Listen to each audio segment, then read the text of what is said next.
Hey, welcome guys. Police channel स्वागत छ हजुरलाई। अहिले चाहिँ हामी चेचिकको यो पुलमा हो। माथि चाहिँ हामी त अहिले यस्तै 8-9 घन्टाको ट्राभलमा हामी आइपुगेको भर्खर। त्यहाँबाट हामी चाहिँ 5 बजे हिँडेको। अनि अहिले चाहिँ हामी मुभिङ फरवर्ड टु कता भन्दाखेरि सिमी गाउँ। यस्तो छ गाइस। गएर चाहिँ त्यहाँ घोडा हो कि हो है? दाहरूको यस्तो छ। त्यस्तै हो। यस्तो दामी छ माथि चाहिँ। नाला काँडा एकदम पागल चाहिँ भ्यूहरू एकदम।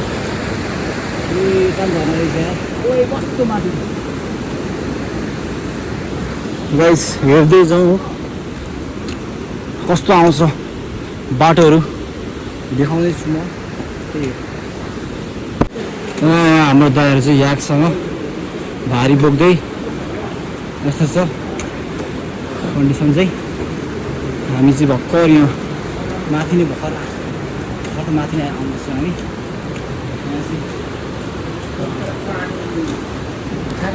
कुन नम्बर ओए यहाँ चाहिँ के हो है? के अरे त्यसलाई छानो धोर्जनी भन्छ, वज्रबानी पनि भन्छ क्या। वज्रबानी यो वज्र समाते त्यो हातको समाते चाहिँ त्यो वज्र हो क्या। त्यो त कस्तो म त अर्कै भनेको छु। त्यही भएर चाहिँ यसलाई वज्रबानी पनि भन्छ। यो यहाँ छ नि हो दाइहरूले चाहिँ गर्दा युज नगर्दो रहेछ, याक युज गर्दो रहेछ। त्यो हेलो दाइ कहाँ हेलो भन्नु यता हेलो भन्दिनँ यता ल लेट्स गो। हामी चाहिँ यो तलबाट भर्खरै हामी माथि आइपुगेछौँ। त्यही हो माथि देख्नुहुन्छ डाँडा सब यो के बिरुहरू छ त देखिरहेको छ त। अनि उता याक चाहिँ दाइहरूले पानी खुवाउनु भएको छ। अब यस्तो छ याकहरू सिङहरू हेर्न सिङेन त्यहाँ। उयो यसले हाने त मार्छ त्यही। गाइस अब हामी चाहिँ डाइरेक्ट यस्तै 6-7:30 बजीतिर 7:30 होइन 6:30तिर पुग्छौँ होला। हामी चाहिँ अहिले सिमी गाउँ आइसक्यो। हामीलाई चाहिँ वेलकम भनिसक्यो गाइस। यो देखेको सिमी गाउँ हो। अनि हामी चाहिँ माथि पुग्नुपर्ने त्यो जाली भएको ठाउँतिर पुग्नुपर्ने हो। अनि जस्तै हो यता डाँडा काँडा दामी देखेको छ भने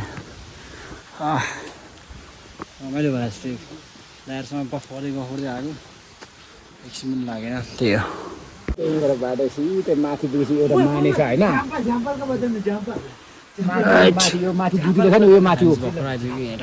गाइस अहिले चाहिँ हामी सिमी गाउँ आइसक्यो है गाइस। यो पछाडि देखेको तपाईँको अगाडि देखेको सबै सिमी गाउँ हो। अहिले हामी दुईजना हिँड्दैछौँ आनन्दले। हामी चाहिँ उतै नजिक हो बस्ने चाहिँ आज टक्क। अनि भोलि चाहिँ जाने हो भोलि बिहान। त्यही भएर हामी त्यस्तो हतार छैनौँ आज। अनि हामीले दुईजना कपाल पनि भेटेको थियौँ भाइ र दिदी।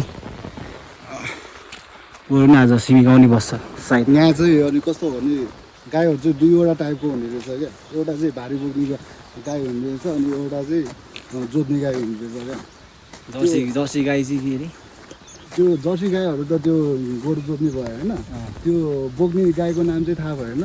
जे भए पनि त्यो चाहिँ कस्तो रहेछ भने हाम्रो नर्मल गाई र अनि पछि त्यो याकसँगको इन्टिमेट गरेर निक्लिएको चाहिँ त्यसलाई चाहिँ त्यस्तो गाईलाई चाहिँ के भन्छ भने नाम चाहिँ थाहा भएन। जे भयो भने त्यो गाईले चाहिँ भारीहरू मात्रै बोक्ने रहेछ क्या। तपाईँले यहाँ देख्न सक्नुहुन्छ यहीँ छ है फेरि याक पनि यहीँ छ होला सायद। याक छैन याक छैन जर्सी गाई रहेछ। यो चाहिँ जोत्ने गाईहरू हो क्या। हो ल गाई चाहिँ त्यो एक्लै खाँदैछस् क्या क्याफल। हामी चाहिँ यहाँ काफल खान आएको चाहिँ गाई रातो रहेछ। रातो भन्दा पनि कालो मिठो हुन्छ क्या। कालो खान चढ्नु पऱ्यो माथि।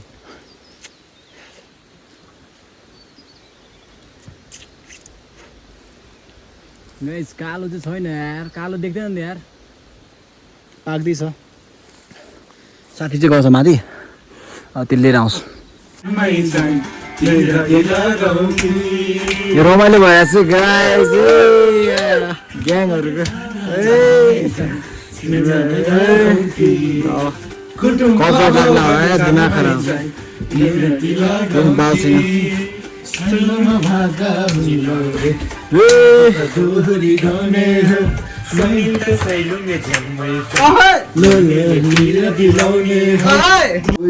खाइरहेको छ है कोदोको लोकल है लोकल लोकल भालेको मासुसँग होइन चप्पा ए मिठो गाइसहरु कस्तो मासुको भइरहेछ क्वालिटी देखेन फापरको ढिँडो हो ए फापर हो कोदो होइन मन खान्छ गाइस यहाँ वान स्टेप उसलाई पनि एक साथ सखाइदेऊ न म पनि खान्छु है अब यति खाऊ ल त्यत्रो अलि किताब मैले यति भनेन नि त यहाँ बसेर खान सक्छौ ल यहाँ राख्दा गाइस थोरै यहाँ चलाऊ न यो खान्छ खान न देऊ खाइदिउँ टेस्ट गरौँ हैन यो होइन फापरको ढिँडो चाहिँ खाऊ ढिँडो चाहिँ कस्तो हो हाम्रो भने के भन्नु थियो? दिदीले बनाउनु भएको ढिँडो तपाईहरु सरलपा घुम्न आउनु भयो भने चाहिँ हाम्रो दिदीकोमा बस्नु होला गौरीशंकर होटल ठ्याक्कै मिटिनी होटलको तल्लोपट्टि छ दिदीलाई सोध्नु न दिदी भन्दिनु न त्यहाँ साथीहरु भ्लगर हुनुहुन्छ हो अहिले आउनुहुन्छ नि यहाँ हामी यहाँ बसेको 3 दिन भयो आफ्नै घर जस्तो फिल छ क्या भोलि जाँदैछौँ एकदम दुखाल चिलाइरहेछ है गाइस यो सुन्नुभयो होला अब चाहिँ खाना खाएँ अब हामी है बसेको चाहिँ यो ठाउँ हो अब जस यहाँबाट चाहिँ तपाईँको लामबगर पनि देखिन्छ तर त्यस्तो राम्रोसँग देखेको छैन मर्निङ है सबलाई अब हामी चाहिँ खासा खाएर निस्केको अहिले 8 बज्नु लागेर पुग्नु चाहिँ टाढै पुग्नु पर्नेछ तर बेसी के हुन्छ हामी बिचमै बस्नु प्लान पनि गरेछौँ यतिबाट हो अब त्यस्तै 10 मिनटपछि हिमाल देख्छ भनेछ गौरीशङ्कर अनि 2 घन्टाको ट्रेक पछि झन् बवाल फुल्ली दामी ठाउँमा दामी लोकेसन पाउँछ हामीलाई चाहिँ हिमाल हेर्ने त्यसपछि त सबै हिमाल रुड्री हो त्यसपछि त 360 नै हिमाल हो त्यसपछि त र गाइस भेट्दै गरौँ ल बोल्दै गरौँ ल गाइस लालीगुडा स्टिल छ है यो समुद्र रहेछ भन्नुपर्दाखेरि तर यहाँ चारैतिर यो सबै बोर्डै बोर्ड रहेछ क्या यो सबै बोर्डै बोर्ड रहेछ यहाँ अलिक थोरै रहेछ यो अरू बोर्डमा अरू बोर्डमा चाहिँ खासै छैन त्यस्तै हो गाइस अब चाहिँ 10 मिनटको यात्रा सक्यो हाम्रो यहाँबाट अब एकछिन 2 घन्टा भन्दा एकछिन भनेछ 2 घन्टा पछि चाहिँ हिमाल आउँछ त्यसपछि हिमाल देखाउँछ गाइस ल अहिले चाहिँ हामी खोलामा आइपुग्यो गाइस यो हल्का आइपुग्छ अनि यहाँ ज्ञान पनि छ भने त्यो यस्तो छ यहाँ चाहिँ तपाईँको यो चाहिँ बगेर आउने तपाईँको उता ग्लेसियरबाट हो यो छोरोका लेक त्यतिबाट तामाकोसी भनौँ न अहिले चाहिँ हामी यो दोदाङ भन्ने ठाउँमा आइपुग्यो यस खोलामै रहेछ 3 घन्टा हिँड्दा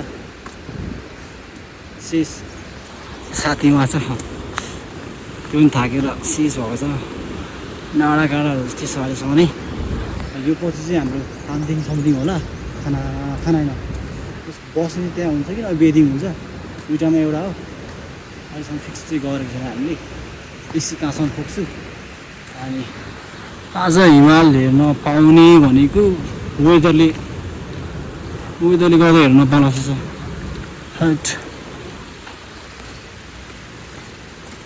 ओ माई गॉड गाइस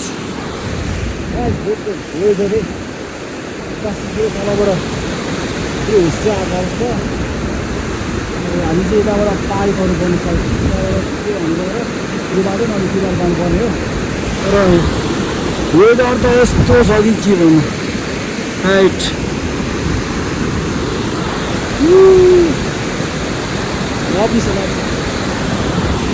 यता चाहिँ सबै तपाईँको लालीगुराँसहरू रातो पिङ्क कलरको सेतो कलरको टन्नै रहेछ क्या यस दामी छ सी यू लेटर गाइस हामी त पानीमा भिजेको छ अहिले मजाले यस्तो छ